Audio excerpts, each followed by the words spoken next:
Good morning students, ये video मैं यूनाओ उत्तर प्रदेश के स्टूडेंट्स के लिए बना रहा हूँ। जिस कोर्स को आप करना चाहते हैं उसके स्पेशलाइजेशन को हम डिटेल में डिस्कस करने वाले हैं। About the top companies, top salaries क्या क्या हो सकती है, हम उन्हें डिस्कस करने वाले हैं। हम डिस्कस करने वाले हैं about the top best colleges जो आपके लिए हो सकती हैं, जिन्हें आपका इंतजार है। बाकी हम डिस्कस करेंगे अबाउट द मोर एजुकेशन। हमारी क्लासेस चलती है मोर एजुकेशन के नाम से। बाकी की इन्फॉर्मेशन हमारे सर आपको देंगे, उसके लिए चैनल को सब्सक्राइब कीजिएगा, वीडियो को लाइक कीजिएगा। बाकी की इन्फॉर्मेशन सर देंगे। ये वीडियो मैं उन स्टूडेंट्स के लिए बना रहा हूं those who are planning for MBA का प्लान कर रहे हैं, टॉप 20 स्कूल से प्लान कर रहे हैं। उसके लिए एक एग्जाम लगता है कॉमन एडमिशन टेस्ट। इसके ऊपर बहुत डिटेल में डिस्कस करेंगे। आईएम्स तक कैसे पहुंचना है उसको अपन डिस्कस करेंगे।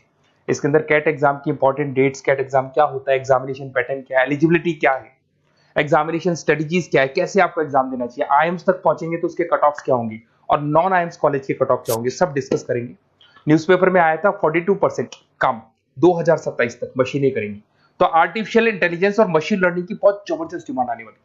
तो आप लोग एमबीए में जो स्पेशलाइजेशन चूज करेंगे, वर्ल्ड इकोनॉमिक फोरम भी ये बात बोल रहा है कि इसमें फास्टेस्ट ग्रोइंग जॉब, जिसमें आपको big data specialist, fintech engineer, AI ML software developer 2025 से लेकर 30 के बीच में इनकी डिमांड आएगी। तो आप एमबीए में जो स्पेशलाइजेशन चूज करें उसमें ये वाले स्पेशलाइजेशन रखना, फिनटेक वाला, बिग डेटा वाला, इसकी जबरदस्त डिमांड आने वाली है। बहुत सारी जॉब्स है जो जाने वाली है, जैसे 2025 से 30 के बीच में आपका पोस्ट ऑफिस क्लर्क है, बैंक टेलर है, data entry, cashier, ticket checker.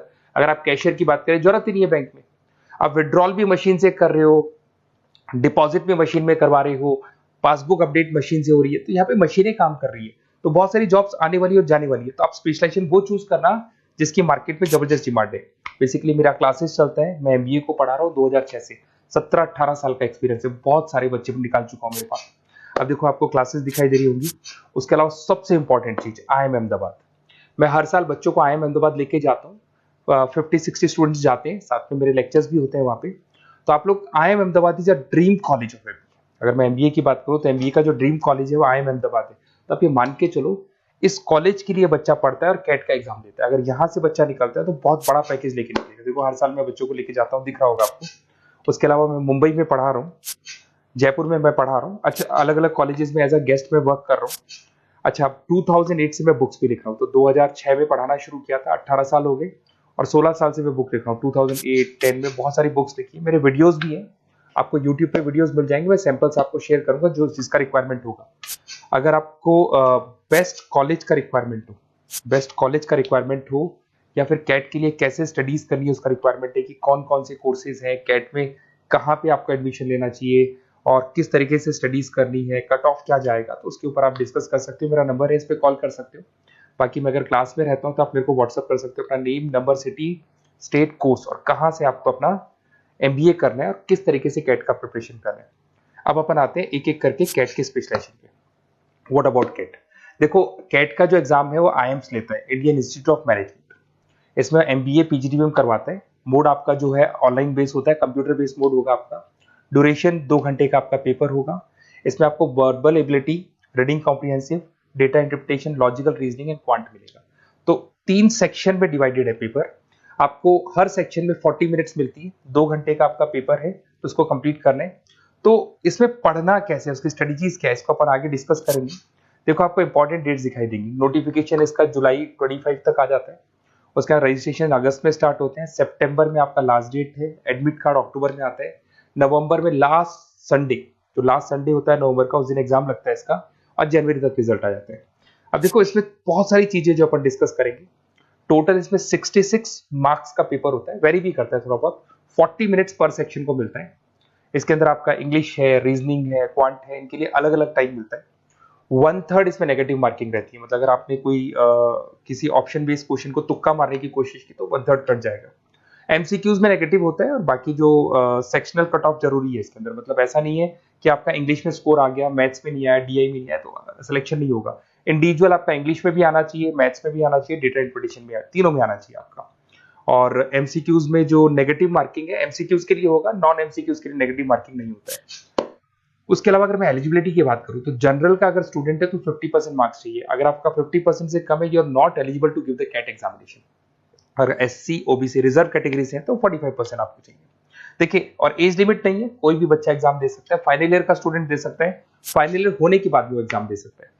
अगर मैं स्ट्रेटजीज की बात करूं, देखो बार बार मैं एक चीज बता रहा हूं, जब भी आप पेपर को अटेम्प्ट करते हैं, इसमें टाइम कम होता है, क्वेश्चन ज्यादा होते हैं। तो यहां पर आपको रिजेक्शन आना चाहिए, सिलेक्शन नहीं करना है, रिजेक्शन करना है। बहुत सारे ऐसे क्वेश्चंस होते हैं बहुत इजी है, उसमें 4 से 5 मिनट खराब हो गए और आपने उसका राइट आंसर निकाल दिया। अरे भाई वो 5 मिनट में 5 क्वेश्चंस करने थे आपको, उस क्वेश्चन में फंस के आपने 5 मिनट खराब कर दिए। तो जो क्वेश्चन इजी और आपको लग रहा है सॉल्व हो जाएगा बट टाइम लेगा, आप उसको छोड़ दो, रिजेक्ट कर दो। वो क्वेश्चंस करने हैं जिसमें टाइम कंज्यूमिंग कम होता है। आप अगर टाइम को एकदम से वेस्ट कर देंगे ना तो बाद में रियलाइज होगा टाइम चला गया, क्योंकि मैनेजमेंट एप्टीट्यूड टेस्ट है, जैसे गवर्नमेंट एग्जाम के टेस्ट होते हैं। तो यहां पर क्या टाइम सबसे बड़ा इंपॉर्टेंट फैक्टर होता है आपका। तो बेसिकली एक्यूरेसी होना चाहिए, स्पीड होना चाहिए और आपका टाइम बैलेंस होना चाहिए, और साथ के साथ कौन सा क्वेश्चन छोड़ना है और कौन सा करना है। बहुत सारे क्वेश्चन होते हैं जिसमें लालच देता है करो करो करो, बाद में पता लगता है फंस गया उस क्वेश्चन के अंदर और फंसने का टाइम चला गया। तो टाइम नहीं जाना है इसके अंदर। उसके अलावा देखो, अगर मैं आईएम्स की बात करता हूँ, आईएम्स में 99 percentile, IIM Ahmedabad is 99 percentile आपको चाहिए।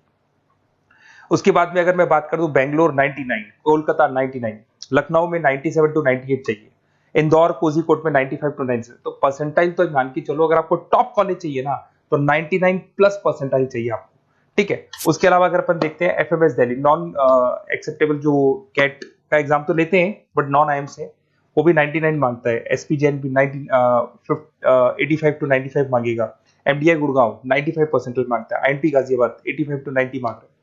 तो कॉलेजेस तो बहुत हैं, और ये मान के चलो आप 80 से लेके 99 के बीच में अगर आ जाते हो तो आपको टॉप 20 स्कूल्स मिल जाएंगे। अगर आईएम्स भी नहीं मिलता है तो उसके नीचे के स्कूल्स मिल जाएंगे। बाकी अगर इसको डिटेल में आपको डिस्कस करना है तो मेरा नंबर है, आप कॉल कर सकते हैं। अच्छा, उसके अलावा मेरा नंबर आपको दे दिया मैंने, अगर मैं कल क्लास में हूं या कॉलेज में हूं, फोन नहीं उठाता हूं तो व्हाट्सएप कर देना, अपन डिटेल में डिस्कस करेंगे सारी चीजें। और कहां से आपको कैट करना चाहिए, कौन सा इंस्टीट्यूट बेस्ट रहेगा वो भी मैं आपसे डिस्कस करूंगा। कौन से कॉलेज में आपको एडमिशन लेना चाहिए वो भी डिस्कस करेंगे। किस तरीके से आपको पढ़ाई करनी है, नोट्स कैसे मिलेंगे, वीडियोस कैसे मिलेंगे, सब डिस्कस करेंगे। Okay, best of luck for your CAT examinations. और कोई कॉलेज से रिलेटेड क्वेरी है तो वही आप मेरे को कॉल कर सकते हैं। Okay, best of luck.